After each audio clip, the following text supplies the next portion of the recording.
ভারতীয় রেল কম সময়ে বেশি পণ্য বা মাল পরিবহনের জন্য কিছু ডিভিশনে পাইথন ট্রেন চালিয়ে থাকে।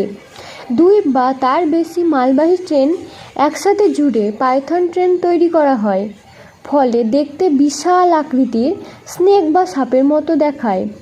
কোথাও কোথাও একে টাইগার ট্রেনও বলা হয়।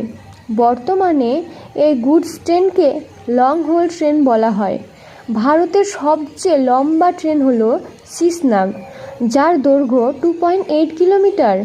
এই শিশনাগে আছে 9টি ইঞ্জিন ও 4টি গার্ড ভ্যান এবং 250টিরও বেশি ওয়াগন।